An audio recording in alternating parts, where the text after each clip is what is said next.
So if you want to know what's pushing the price up now, there's a whole bunch of things. But we're in a 5-year structural deficit where we use up more silver in industry, basically, and throw it away than we produce each year. Stockpiles are running very low. If you add investment demand, it's in a 7-year deficit. And these deficits are not small. All it takes is just a tiny amount of monetary demand, which means a crisis. If there's any crisis, I mean, look at what happened. Silver is in the mid 30s or the low 30s right now. It was $48 in 2011, and that was right after the global financial crisis. It did that run up.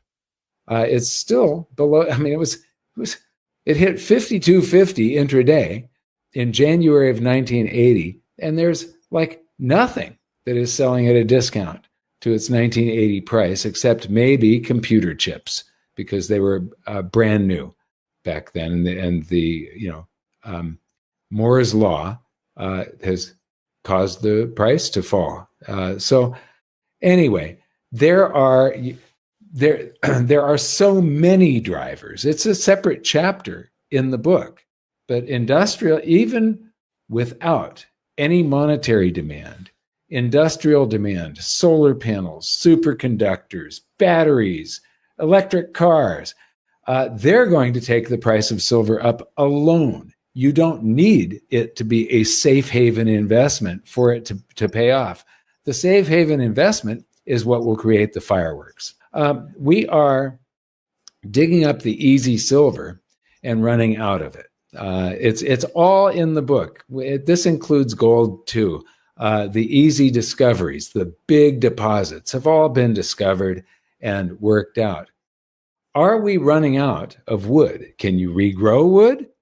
Yes, you can. So building a house, you can grow the trees, you can build a house. So we're not running out of forests to build houses out of. Are we running out of silver? Yes. Take a look at the U.S. Geological Survey. The silver needs to go up. It is severely undervalued compared to other assets. And we don't need it to be a monetary metal again, for it needs to mean revert against these things. One of the reasons it hasn't yet is, one, there's a manipulation. Two, it's a byproduct of mining other metals. But as soon as we have a global financial crisis again, there's always a crisis around the corner. It might take 10 years to get here. It might take 2. The longest is a little over 10 years that we go between recessions. And and when you look at where we are as far as the bubbles in real estate, in stocks, we're in the everything bubble, except it's the almost everything bubble. I point that out in the book. Gold and silver, measured against everything else, aren't in a bubble. Yeah, exactly. So yeah, I think the value proposition for silver is pretty clear in that case.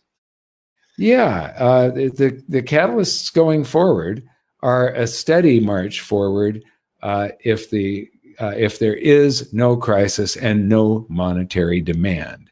They need it for electric cars and for solar panels and everything else. The projected demand far outstrips projected supply.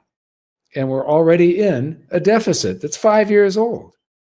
And so the only way to correct this and actually have enough silver for industry is for price to reduce demand as it goes up and increase supply as it goes up. And then it would get back into balance with everything else after a while. But it is severely undervalued. If there is another financial crisis, if there's a monetary event where people seek safe havens, people will rush toward. I mean, I've said this so many times. So, like I said, your best your best investment is your own financial education. But the book does answer all of these questions. And the thing is, if you use numbers instead of emotion for your exit scenario, when you're going to sell. You should be selling at the point when everybody will not take that, when they want it so bad that they will not take no for an answer, when they are buying at the wrong time. Because if you take a look at history in 1980, it was the peak in 1980 when everybody was lining up at coin shops. When that's what causes a peak. We haven't gotten anywhere near a peak yet. In fact, if you take a look at retail sales, they're actually down, right? Even though silver has gone up, the retail sales on both gold and silver are down. It's China propelling gold, China and central bank buying for gold. Now, if the world's central banks seem to be preparing for something and they've made gold a tier 1 asset, shouldn't people be investigating this more? So if you want to know who you are going to be selling your silver to, it's all in the book. Alan and I did so much research and dedicated so many years of our lives to this. So yeah. And you're going to be selling it to people who are not learning about this right now, right? They're going to be learning about it a year, 2 years, 3 years from now, much later. They're the ones who think that a crisis can't happen. They think that the stock market's going to go up forever. There's never going to be another recession. That's who you're going to be selling it to. Exactly. Right. So, and you want to be, it's just like getting into a line. You want to be at the front of the line right now and have your gold and silver, and you're going to be selling to those people that are showing up late, that are going to be offering anything to get it. And it isn't really the price, it's the value. How much stuff is it going to buy? When the guy said, why will it mean revert against a home, his home? It's because if you look throughout history, one of the chapters that got cut from the book is something that Alan and I spent a lot of time on. But we took all of these different financial assets and you divide them against each other and you take them back to the 1870s, or how far back did we go?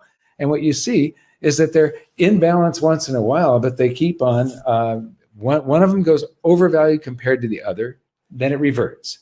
It reverses and it reverses. And some of them over the past few hundred years have been in balance. They've done this 25 times. It's just insane. So starting off with the government CPI as well as the ShadowStat CPI, you can see if we look at the green valuation channel that silver kind of broke through the bottom there for a solid decade, and it's sort of in the bottom half still. And next time silver hits a peak, according to the CPI, we might expect $200 an ounce silver. But right. But if we take the ShadowStats CPI, then we're still far below this valuation channel. We're below the bottom of it. We've fallen out of the bottom. We got to get back into it. And then if we hit the top, that would be $2,000 an ounce silver. So we've got, these are both government numbers, basically. And so we really should call them low CPI and high CPI, because they both skew on either side of that M2, which does measure every dollar has to go somewhere. So that's the measurement of how many dollars are floating around in the US economy, basically. And they're all seeking out goods and services. And so the M2 is probably, and it ended up right in the middle. And so, yeah. So $1,000 silver is possible. I doubt it, but triple digits, I think that's a slam dunk, like I've said many times. And so silver is incredibly undervalued right now. It isn't. Okay. So this is, wow, 743. So when we wrote the book, it was a little bit different, but yeah. Okay. Awesome. Yeah. So even by today's numbers, silver's below 40 right now. So that suggests that it's even below the M2 valuation channel. It hasn't even kept up with the low number of M2. So wow, a lot of room to go for silver to catch up here. Yeah. All it takes is just it takes people finally realizing, oh my God, we're running out. And if there's any monetary demand on top of that, look out, fireworks. Yes. I've got something from the book here. The question, where might silver go? So yeah, you've talked about this before, Mike, but basically what we did was just adjusting it compared to all these other financial assets. And It's what percentage change did real estate, the stock market, the 10-year treasury, GDP, currency in circulation, M2 currency supply, what percentage change did they have from 1980 until today? Now, the numbers are somewhat different than what you just saw in those graphs because we used the intraday high of 52.50 instead of $50. So, yeah. So this corroborates that M2 scenario of inflation. Yes, I believe. Yeah. I think so too. And all these different currency numbers, currency in circulation, M2, MZM, and even the CPI to an extent with an asterisk, kind of. Yeah, those are similar, I would say, to silver, and they have a good apples to apples comparison. Something like the Wilshire, it's hard to compare because those are companies that are trying to create synergies, right? They're 1 + 1 = 3. That's what they're trying to do. Sometimes they succeed, sometimes they fail, but these currency numbers are directly comparable to silver. Silver doesn't change, right? Atomic number 47, its properties are fixed. When you use it, you're not trying to create additional silver atoms out of cyberspace. So I think these are more comparable. So these 400, 700, 900 numbers, 1200. I think that's in the range of what's plausible. So I think the low range of where silver should go is that CPI number. That is like if we don't end up, I think triple digits is even inevitable without monetary demand. Getting to 100, 200, that still would not. Yeah, compared to those other financial assets, that 200 wouldn't be in a bubble. The CP lie, the current one, the low CP lie, is just that. It's a lie, and so I would look at $200 as probably the floor of a predicted future price. When? That's the problem. I don't know. Okay. Silver is a percentage of global financial assets, and this chart ends in 2015, so it's old, but 2015. So the price of silver is more than double what it was then, but still, that gives you an idea. And that 1980 rush, that's what a bubble looks like. That's when silver was in a bubble. It's nowhere near that today, but that day is coming. And I do feel that it'll be somewhere around $5,000 an ounce gold, where people will look at it and go, wow, this was $250 an ounce in the year 2000. I think, maybe the silver is a better bargain. Mm-hmm. They'll think there will come a day where they think gold is too expensive. That happened in 1979. Gold had gone from $35 to $400,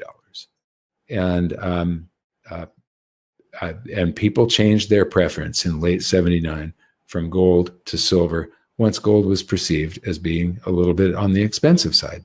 Gold and silver have once again captured the spotlight as America teeters on the edge of unprecedented financial and political instability. With Donald Trump's recent surge in polling numbers despite multiple legal challenges, and the U.S. economy walking a tightrope of inflation, rate uncertainty, and record-breaking debt levels, it has become abundantly clear that the fiat system, rooted in endless money printing and blind trust, is broken. Gold and silver are not just alternative investments anymore. They are lifeboats in a storm of economic and institutional collapse. Every fiat currency in history has eventually failed. The US dollar, once backed by gold, now floats on the whims of policymakers and central bankers. The Federal Reserve claims to fight inflation, yet it created the very problem with years of near-zero interest rates and trillions in stimulus. And now, with CPI inflation numbers still sticky and consumer sentiment in freefall, they've cornered themselves into a lose-lose situation. Raise rates and tank the economy, or ease and ignite another inflation wave.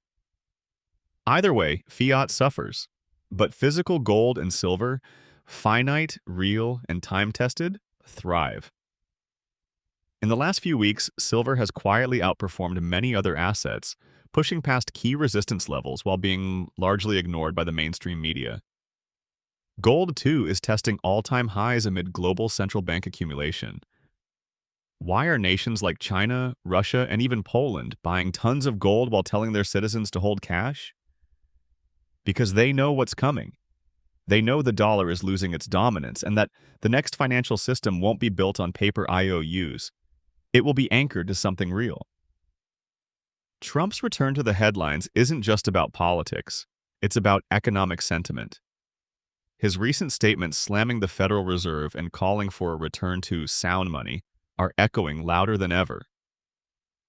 Trump understands that Americans are losing faith in the institutions that manage their money. Confidence in the Fed is near all-time lows. The Treasury is issuing debt at a breakneck pace. Social Security is on track to go bankrupt. Meanwhile, the stock market continues to float on speculation, artificially supported by Fed jawboning and tech hype. But beneath the surface, cracks are forming. Young investors are waking up. They're beginning to see the trap. Save in dollars, and you're guaranteed to lose purchasing power. Trust in stocks and crypto, and you're subject to manipulation and regulatory whims. The only assets with a 5,000-year track record of preserving wealth through every war, recession, and regime change are gold and silver. And right now, silver is arguably the most undervalued strategic asset on Earth. Not only is it a monetary metal, but it's also essential in solar panels, electric vehicles, and industrial applications. The supply is shrinking while demand is surging. This is not a speculative narrative. It's a supply chain reality. Meanwhile, America is sleepwalking into another debt crisis. With over $34 trillion in national debt and interest payments now rivaling military spending, the writing is on the wall. The government has no plan to pay it off. The only tool they have left is inflation. Silent theft through currency debasement. If you're holding dollars, you're the victim. Every printed dollar makes your savings weaker. Every stimulus check, every bailout, every new government program funded by the printing press, it's a transfer of your wealth to the state. Look at the banks. Regional banking stress has returned, and big names are warning of a new wave of collapses. If even one major institution falls, a domino effect could ensue. And with FDIC reserves under pressure and trust in banks declining, people are beginning to ask serious questions. What happens to my savings if the system locks up? If you can't hold it, you don't own it, and that's why physical metals are making a comeback. Gold and silver require no counterparty. They cannot be hacked, frozen, or inflated away. They don't rely on government promises or Wall Street gymnastics. In times of war, regime change, or collapse, like the world is inching toward now, they are the final fallback. Just this week, Trump warned that America is closer than ever to losing the dollar as the world reserve currency. That's not alarmism, it's fact. The BRICS nations are actively developing a gold-backed trading currency, and the world is watching. The petrodollar era is ending, and with it, the dollar's dominance. Gold and silver will outlive fiat. They have outlived every empire that thought it could print its way to prosperity, and they will outlive this one too. While Wall Street distracts you with AI stocks and debt-fueled bubbles, the smart money is quietly accumulating hard assets. If the monetary system resets, and history shows it always does, those holding metals will have purchasing power while everyone else scrambles for crumbs.